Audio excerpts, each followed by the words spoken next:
Welcome, curious minds. Today, we're stepping into the shadows of Halloween.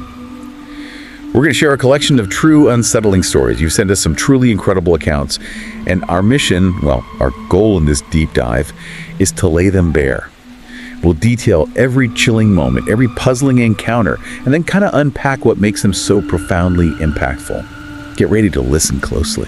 It's really remarkable, isn't it, how Halloween consistently seems to, thin the veil between the ordinary and the truly inexplicable.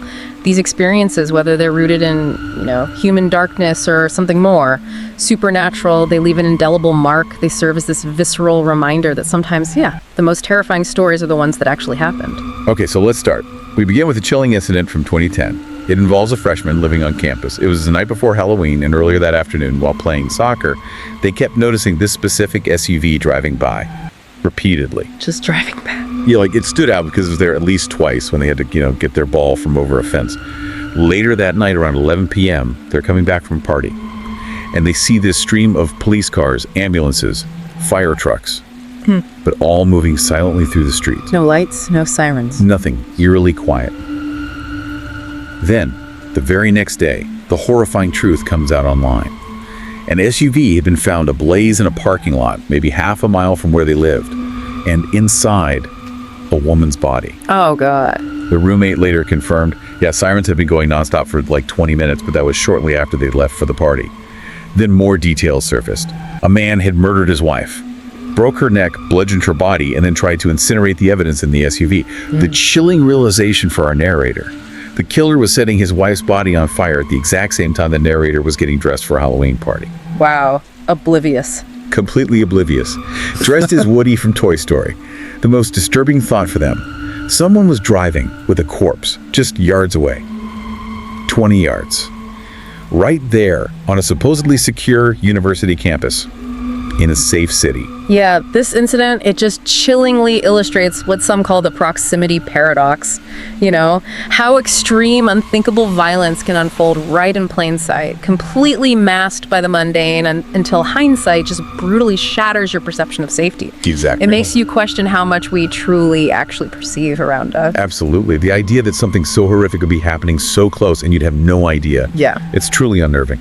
Okay, our next story. This one jumps forward to last Halloween. Picture this. A brother and sister stuck at home. They're supposed to be handing out candy.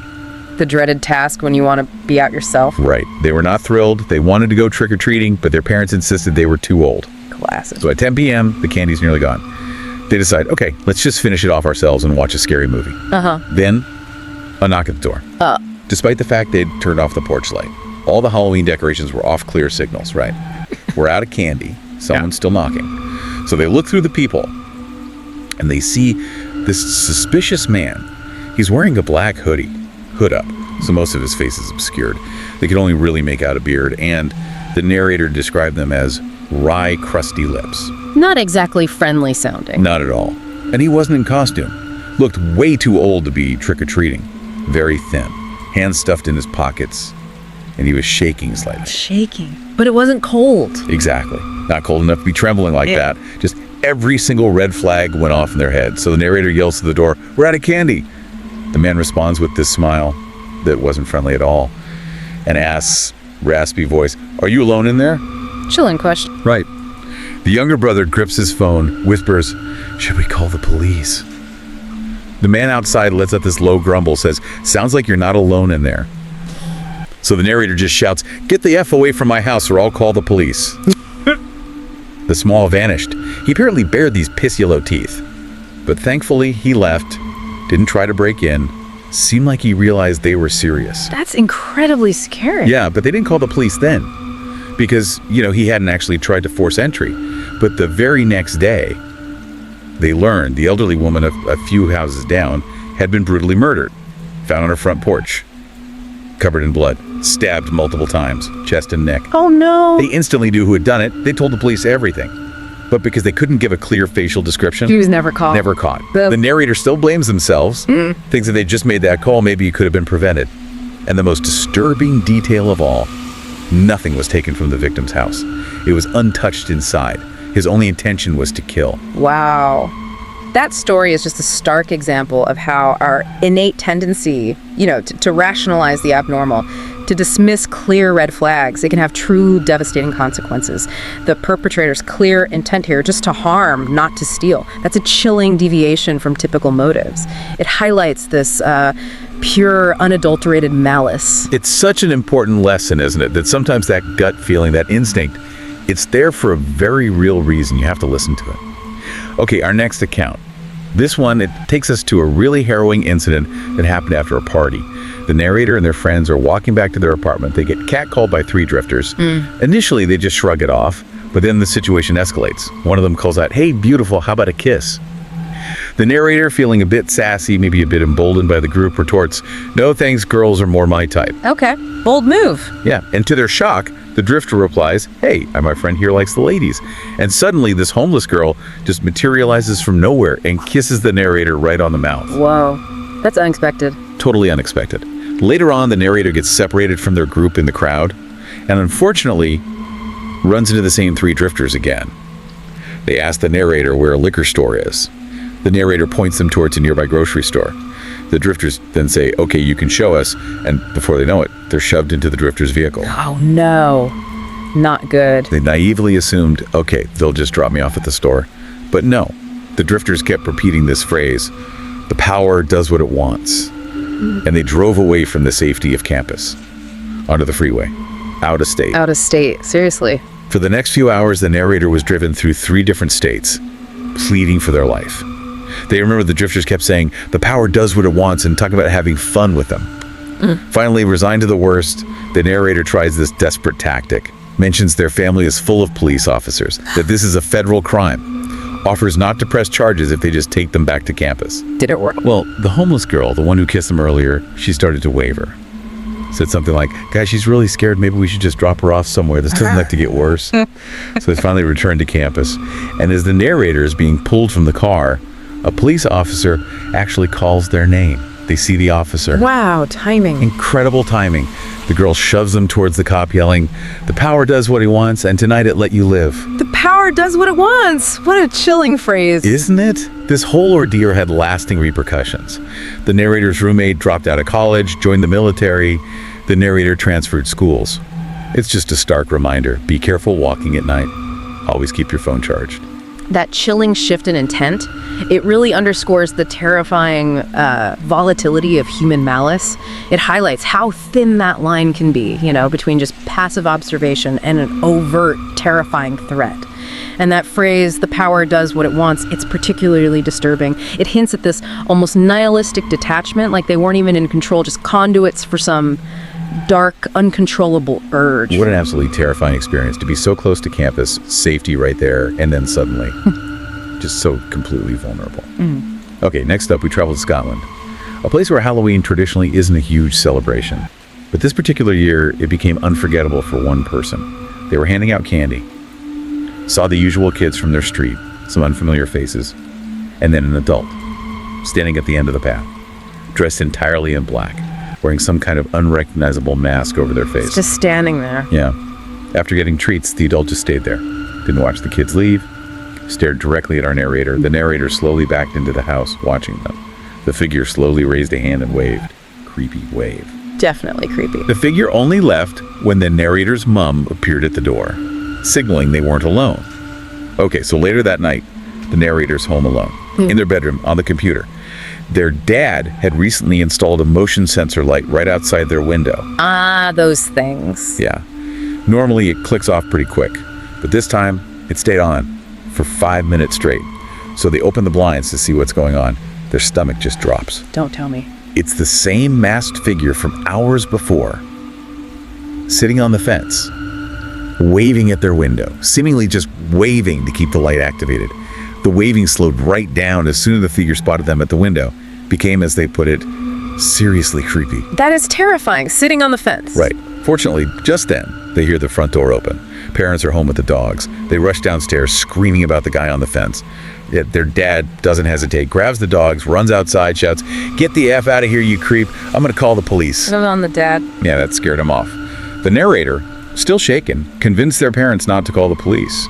They just wanted to forget the whole night ever happened. This account, it just strikingly highlights the terrifying persistence of a threat, especially when it infringes on what should be the absolute safety of your own home, that repeated, unwavering gaze of the stalker. From a simple Halloween interaction to this late-night vigil, it speaks to a really profound and deeply unsettling fixation. You'd think, right, after being seen, they'd just leave you alone. Yeah. But that sheer persistence, that's what makes it so chilling. Okay, our final human-centric story. This one starts a few days before Halloween, back in 2004. The narrator's stepbrother and cousin come home, find this pickup truck full of men taking photos of their house. Just photographing the house. Yeah, weird, right? Yeah. But they kind of brushed it off. The men seemed friendly enough, even complimented their Halloween decorations, then they sped off. Forgotten pretty quickly. Okay, fast forward to Halloween night itself. Around 3 a.m., the stepbrother and cousin get home. Their keys won't work in the front door lock. Totally stuck. They call their mom. She comes down, annoyed, tries her key. No luck. Door won't open. Meanwhile, the narrator had gotten home earlier. Was already in bed in their basement room. They woke up around 1 a.m. Just had this intense feeling of anxiety. And then they noticed a shadow cast on their bedroom window. Perfectly man-shaped. Oh, wow. It disappeared when they turned on their bedside lamp. But that profound unease just lingered. The next day, parents, locksmith, police are all at the house. The locksmith gets to work on the lock and pulls out the tip of a knife. No way. Stuck in the lock. Embedded deep inside the lock mechanism. And even more disturbing, 2 window screens had been slashed. One on the garage and one on the narrator's basement bedroom window. The one where they saw the shadow? Exactly. Yeah. The knife tip got lodged, jammed the lock. An accidental, terrifying reprieve. But leaving behind this clear, menacing violation of their home. That progression. From just a strange observation in the photos to this direct, menacing violation. It highlights the chilling reality of escalating intent. The shadow, the slashed screens, the knife tip in the lock, it forms this terrifying sequence. It reveals an attempted entry that was only just barely thwarted. Really reinforces how vulnerable our sense of security can be. Yeah, it's a sobering thought, isn't it? That something so random, a piece of metal breaking off, could prevent something truly horrific. Okay, let's shift gears a bit now, because sometimes the world delivers chills that. Well, they just can't easily be explained by human actions alone.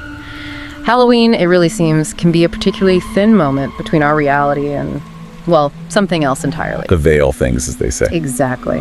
So this story takes place in 1995. There's a father described as usually fearless, but he harbored this deep-seated fear of Halloween. He'd often tell stories about bizarre, disturbing things that happened on Halloween night back in his high school days in a rough part of New Jersey. So on Halloween night, he'd always take his kids trick-or-treating himself.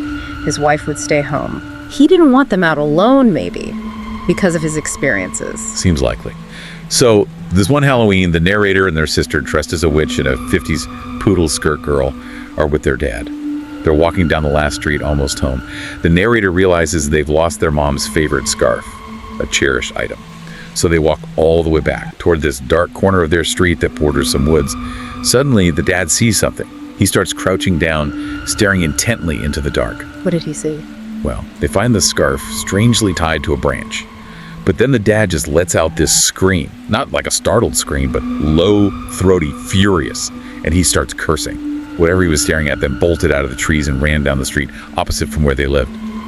They described it as a little child, probably a boy from a silhouette shape, in a black costume with skeleton bones on the front and a skull mask. A kid in a costume running away. That's what it looked like. But when the kids tried to go see what had upset their dad so much, he yelled for them to stay back. He immediately called the police. The next day, their mom told them about dead skinned animals being found in that same area, leaving these disturbing stains on the pavement and a really terrible smell. Skin animals, near where the figure ran from. Exactly. The kids talked about it at school, but weirdly, nothing ever appeared in the local papers about it. Okay, the father's reaction, that profound, visceral fear, it suggests an encounter with something far beyond just a prankster kid. And the image of that child figure, connected to something as gruesome as skinned animals, it really forces us to consider entities that kind of blur the lines between human and something much darker. It taps into those primal fears that Halloween seems uniquely able to awaken. It really is the skinned animals detail that just elevates it, isn't it? It adds this layer of genuine malice that's hard to shake off. Okay, next story involves an Ouija board. Classic Halloween setup. Bea and her friends Ingrid, Anna, Laura, and May decide to try one out during a sleepover at Bea's big house in Australia. Parents are away. Their dogs, a couple of Pomeranians plus friends' dogs, are all in the backyard. but they're strangely quiet. That's often a sign in these stories the animal's acting weirdly. Right. So upstairs in B's room, they start the session. Anna asks, is anybody there? The planchette immediately moves to yes. Ingrid asks, who? It spells out G-A-I-L. They ask more questions, but just keep getting jail.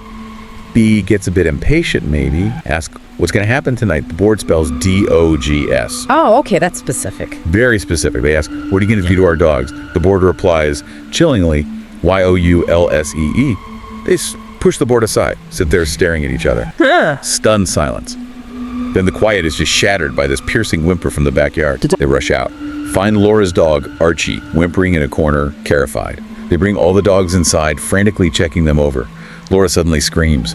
Archie has this distinct burn mark on his left side, in the unmistakable shape of a pentagram inside a circle. A physical burn mark, shaped like a pentagram. Exactly. They spent the rest of the night clutching the dogs, terrified, and vowed to burn that Ouija board first thing in the morning. Wow. This account, it goes beyond just psychological unease, doesn't it? It highlights the chilling potential for tangible physical manifestations of unseen forces. The sheer specificity of the dog's response, followed by that actual burn mark, it profoundly challenges the idea of Ouija boards being harmless fun, underscores the very real risks potentially of engaging with those kinds of conduits. That's the part that always gets me in these stories, a physical mark.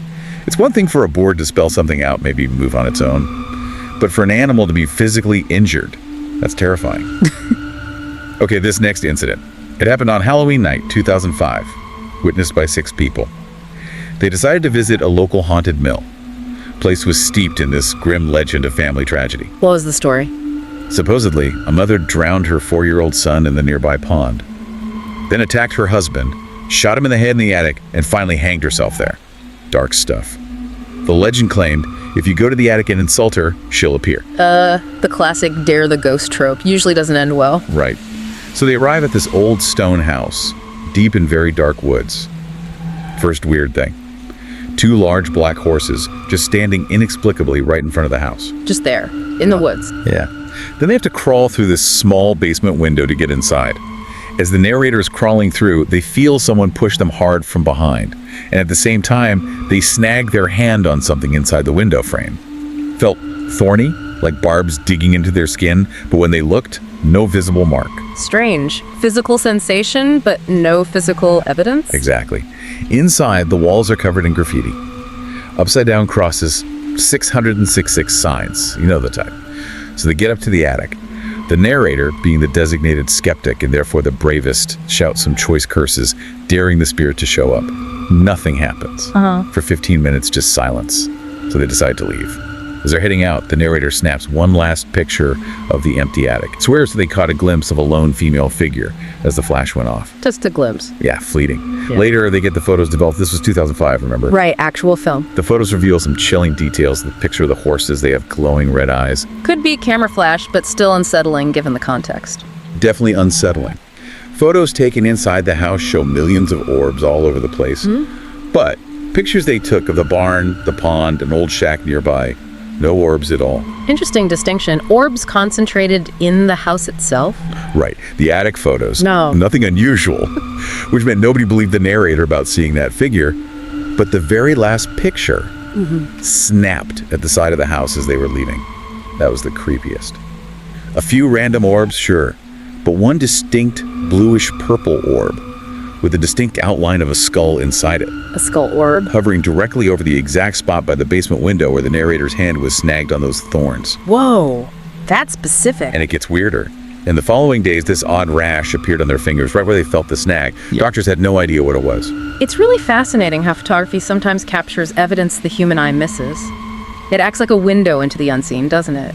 And the specificity here, that skull orb appearing precisely where the narrator felt something thorny, it suggests a highly targeted, maybe even malevolent presence. Almost like the entity was physically interacting and leaving a trace beyond normal perception. The rash confirms that feeling. Yeah, that rash detail is particularly disturbing. It's one thing to see something, another entirely to have it leave a physical mark on you. Okay, this next story details a haunting that's, well, consistent and evolving.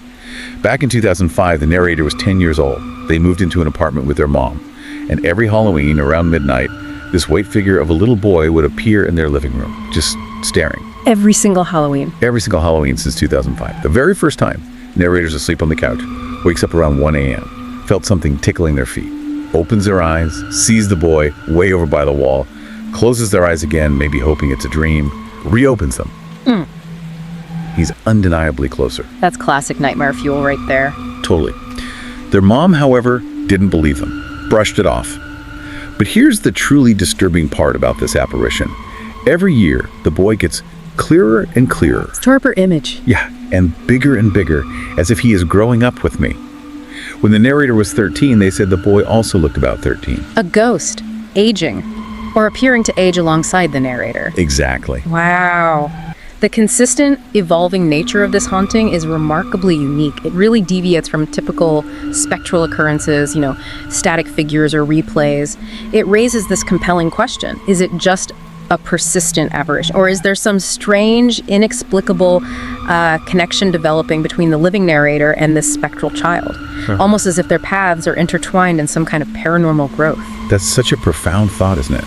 The idea of a ghost literally growing up with you. It's a genuinely chilling twist on traditional hauntings. Okay, this incident happened in London on Halloween. A mother is at a party, can't find her 7-year-old son. She searches frantically, eventually finds him hiding in his wardrobe. Blast. You're playing hide and seek. Seems like it. When she opens the door, he's alone, just giggling. Says he was playing with Mary. Yeah. She just dismisses it. Vivid imagination, imaginary friend, normal kid stuff. Yeah. Later that night, after cleaning up from the party, she goes to bed. Looks in her bathroom mirror. Written on the mirror, in her own lipstick, is a message. What did it say? You're wrong. I am real. I am Bloody Mary. Oh, come on. Bloody Mary. Written on the mirror. In her lipstick. As soon as she sees it, this wave of terror just washes over her. She rushes to her son's room, finds him covered in bloody scratches all over his arms, legs, and face. Scratches. Yeah. Real physical scratches. Yes. And he screams at her, I hate you. This wouldn't have happened if you said that she was real. Wow.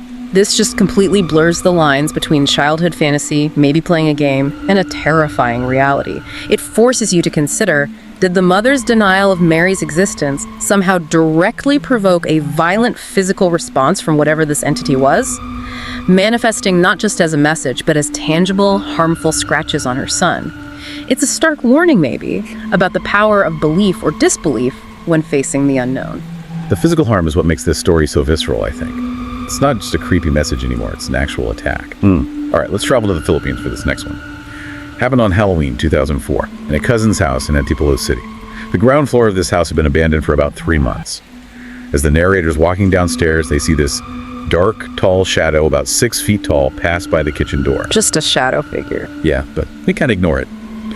Said they were used to seeing shadows there from previous visits. Okay, later they're listening to music on the stereo. Suddenly the volume just drops to 0. The cousin gets mad, thinks the narrator did it, until they realize the remote is sitting right on top of the stereo, untouched. Okay, that's more direct interference. Definitely. The cousin freaks out, runs upstairs screaming. A nanny who was upstairs also reported hearing these strange humming frogs or cricket sounds coming from the living room around that time. Weird auditory stuff too. Yeah. So later, they're trying to watch a movie, but they both start feeling this increasing sense of dread. They keep hearing these long delayed echo sounds from previous scenes in the movie. Like something was mimicking the audio. Exactly. As if something was playing back parts of the movie's sound, but delayed. Super creepy. They switch on all the lights downstairs. The cousin, getting frustrated, even yells out, "This is the only time I get to spend with my cousin, so beat it." Talking directly to it. Trying to assert themselves. But then, during the height of their enjoyment, one of the little figurines from the top of the stereo just flew off and crashed on the floor. Flew, not just fell. According to them, it was thrown, like with force. Especially since other lighter things on the speakers didn't even move. That's when they realized, okay, we're really not welcome here. Turns out, other cousins, former nannies, they'd all experienced weird things in that living room.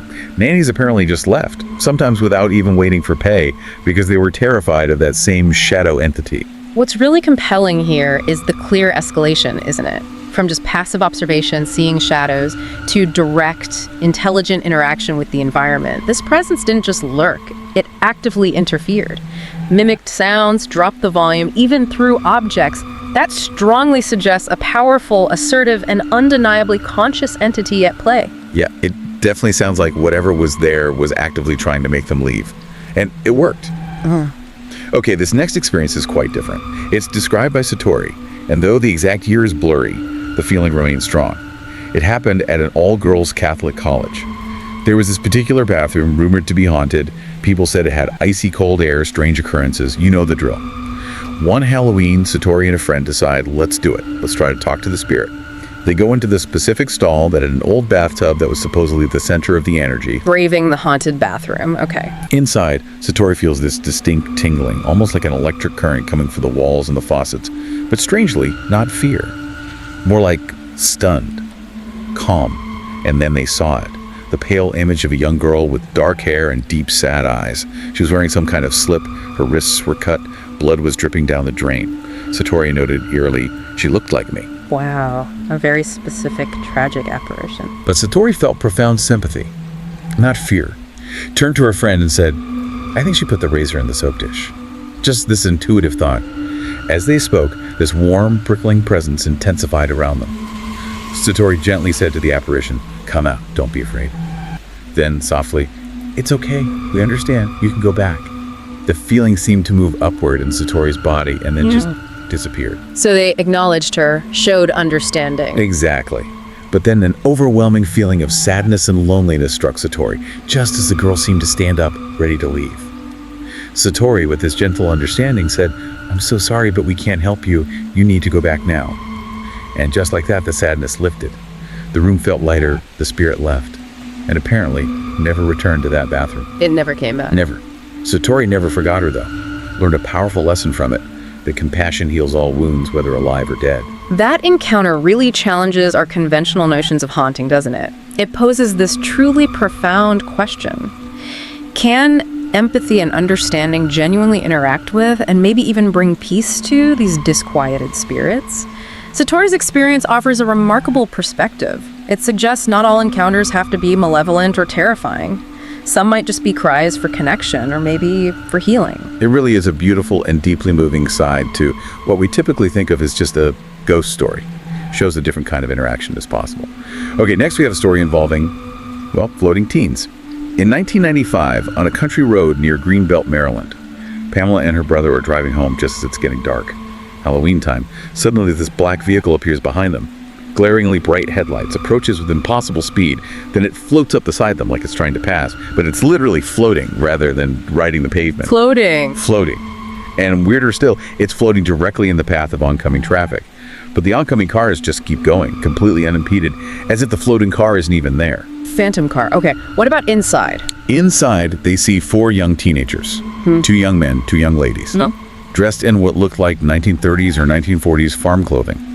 And they looked as white as ghosts.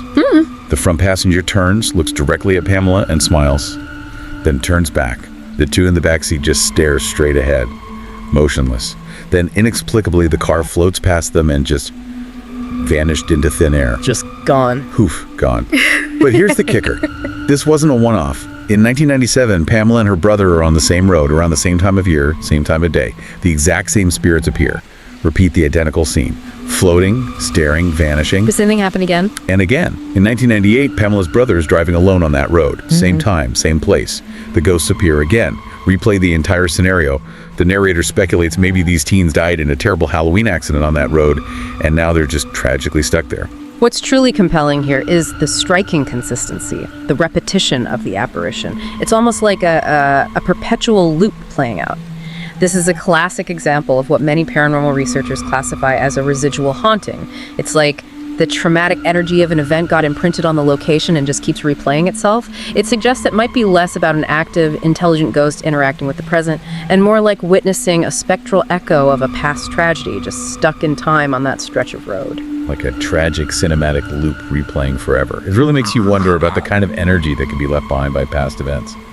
All right, moving on to Blood Cemetery. Sounds ominous already. Doesn't it just... Sarah and her husband, both fascinated by the unknown, decided to venture into Blood Cemetery in Mukwonago, Wisconsin. On Halloween night, 2002, they were specifically looking for the Blood Monument, which is named after the first African-American family to settle in that town. They find it. They're standing about, say, 48 feet away from the monument. Suddenly, something makes Sarah turn around abruptly, and she sees what she describes as a giant blue orb, about the size and shape of a human head.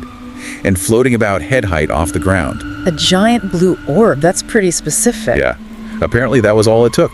They turned and ran out of the cemetery at top speed, stumbling, tripping over nothing, even though the ground was dry. Her husband later said he felt like he was being sucked into the ground. Sarah felt hands grabbing at her ankles and pants. Physical sensations again. Being pulled, grabbed. Right. After catching their breath outside the cemetery gates, they actually decide to go back in. Bravely, maybe foolishly, this time with an audio recorder. Doubling down, okay. Sarah said she felt this undeniable pull, this lure, towards a random area of the cemetery. She stands there for maybe 10 seconds, then feels this urgent, overwhelming need to run again, screams, "Oh my God, we have to go!" As they're fleeing again, she snaps a picture over her shoulder. Later, they listen to the audio recording. They hear the shuffling of their feet in the leaves. Then it stops. And then there's a voice. A voice on the recording. A voice described as obviously not human, but not quite animal. Sarah believes it was a demon. The pictures they took showed nothing, except for two little red eyes in the darkness. In that last photo she snaps while running. Two little red eyes.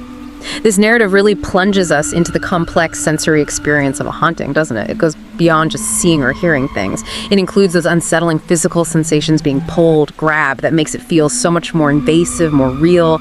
And the description of those two little red eyes lurking in the dark, that's a particularly chilling detail, suggests a malevolent, observing intelligence, even when the entity itself remains mostly unseen. Yeah, the idea of something unseen physically pulling at you. Yeah. That's definitely a whole different level of horror. Okay, another cemetery story. This one takes place on a college campus, Halloween 1981. Chris and about 5 or 6 college friends decide to check out this small, old cemetery right at the edge of their campus. It wasn't long before Chris felt something, that feeling of being watched, then heard it. The crunch and rhythm of footsteps shuffling through the leaves. The classic spooky sound. Exactly. Some of the others heard it too, but they couldn't see anyone. Initially, they just assumed it was one of their friends trying to scare them. But the footsteps continued, getting louder, closer. Then, just at the edge of his vision to the left, coming from the dark tree line bordering the cemetery, Chris saw it, described it as vague in shape, definitely cloaked in black head to foot. A cloaked figure. Yes. And it moved weirdly. In these spurts of speed, like time was fast-forwarding for it, then stopping abruptly. It did this until it stopped right at a corner post of the cemetery fence. As it stopped, the figure seemed to change shape, from thin tall as it turned to face them, still cloaked and hooded. But here's the really creepy part. No arms nor eyes, and no shape of feet, even though the hem of its cloak floated inches above the leaves and grass. Floating. Yeah. No features. Just a void. Pretty much.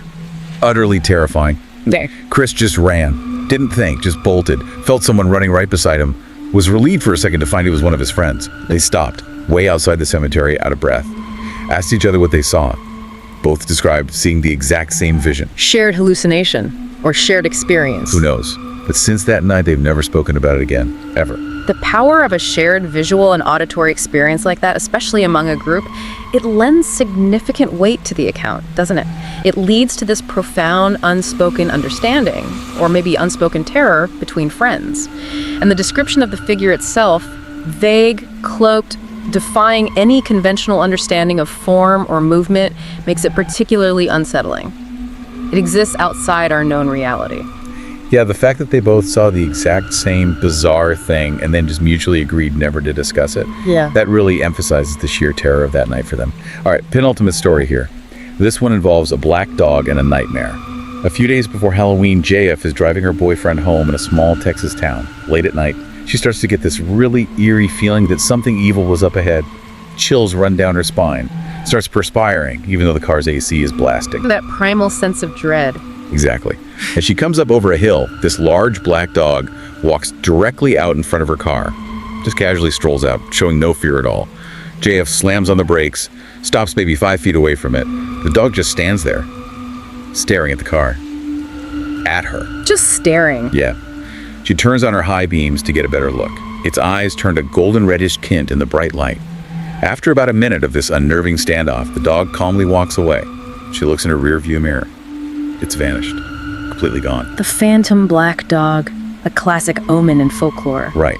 This strange encounter apparently led to a very disturbing dream a few nights later. In the dream, she's in her room, listening to music. Suddenly, the music stops. but her iPod still shows it playing. She looks towards her door. There's a man standing there wearing a black trench coat, staring at her. His face was red with black cracks all over it. He had horns, deep gold eyes with no pupil, and long fangs. Sounds demonic. Very. When he spoke, his breath came out of smoke and apparently reeked of burning, spoiled meat. He makes a grab for her neck. And that's when she wakes up. Terrifying nightmare. But here's the thing. The very first thing she smelled upon waking. Burning, spoiled meat. The smell carried over from the dream. Or was it real? Exactly. JF continues to be haunted by this, believes demons and ghosts exist outside, and feels safest only in her purified room, saying these things seem to appear when she's trying to enjoy life. This narrative, it compellingly explores that potential, really unsettling connection between a disturbing real-world encounter with the black dog and a vivid, terrifying nightmare.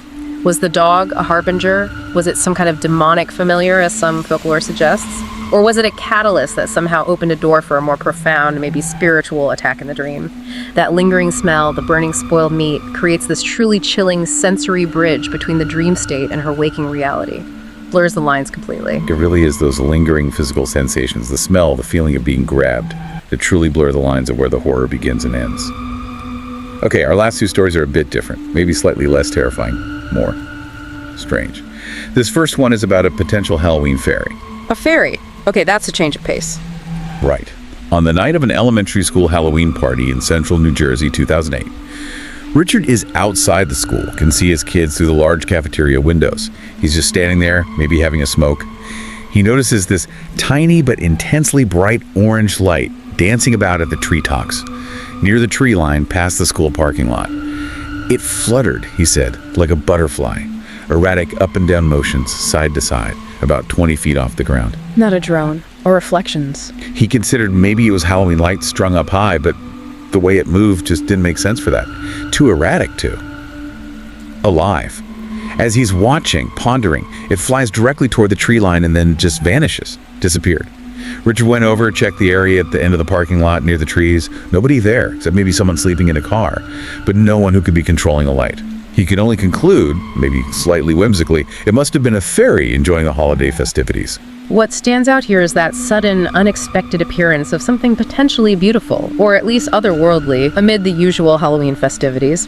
This encounter makes you wonder, are some unexplained phenomena simply fleeting glimpses into a hidden world? A world that occasionally intersects with ours, perhaps more easily on nights like Halloween when, as we keep saying, the boundaries might just be a little thinner. It's a genuinely whimsical, almost magical encounter amidst all the terror we've discussed. A nice, strange contrast. And finally, our last story involves a troll. A troll, okay, intriguing. This happened in 2008, right before Halloween. Amanda is driving to her parents' house for Sunday dinner.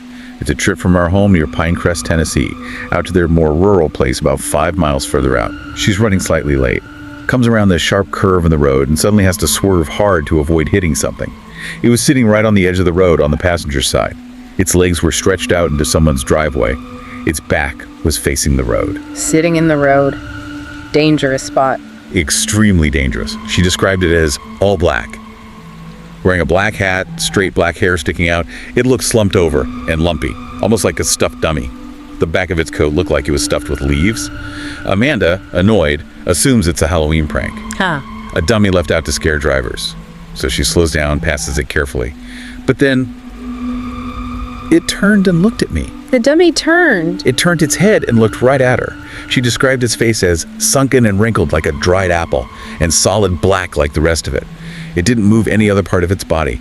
Just that one glance over its shoulder as she drove past. Her daughter, who was in the passenger seat, just looked at Amanda in absolute shock. Amanda floored it, sped away, completely horrified. I would too. She told her mother about it later, describing it, even though it sounded ridiculous, as a troll. Apparently her family still teases her about the troll sighting. Her daughter insists it must have just been someone in a really good, creepy costume. But Amanda can't get past why someone would sit in such a dangerous spot on a dark, isolated road like that. She's never seen it again, but she says she thinks about it every single time she passes that driveway. This account really forces us to confront the boundaries of our known world, doesn't it? The detailed description of something that's both undeniably present yet utterly inexplicable. That troll figure, it defies easy explanation as just a prank or a costume, especially given the location and the description. It leaves us pondering, what exactly did Amanda and her daughter truly see? And how profoundly can just one inexplicable encounter imprint itself on our memory? Yeah, that lingering image every single time she drives by. That's the true haunting element for me in that one. The memory itself becomes the ghost. So from the truly harrowing depths of human malice to these genuinely inexplicable supernatural events, the stories we've explored today certainly reveal the chilling, unpredictable side of Halloween. We've sifted through these accounts you sent us not just to give you a fright, but hopefully to uncover some underlying patterns, maybe think about the psychological impacts and the profound questions they raise about our reality. What's truly compelling, I think, is how this particular time of year really does seem to heighten our awareness, or maybe just our perception, of what lies just beyond our everyday understanding. It invites us, maybe forces us sometimes, to question the very boundaries of reality itself. Perhaps Halloween isn't just a holiday for costumes and candy. Perhaps it's also a visceral reminder that some things might always remain unexplained, just waiting out there to be encountered in the dark. So, thinking about all these stories, what stands out to you? Did any particular one stir your curiosity or send those classic shivers down your spine? If you found yourself gripped by these tales, if they maybe gave you some new perspective, remember to like, share, and subscribe to The Deep Dive wherever you get your stories. It really helps us keep bringing you these unique explorations into the unsettling and the unexplained. Until next time, stay curious. And maybe keep an extra light on tonight.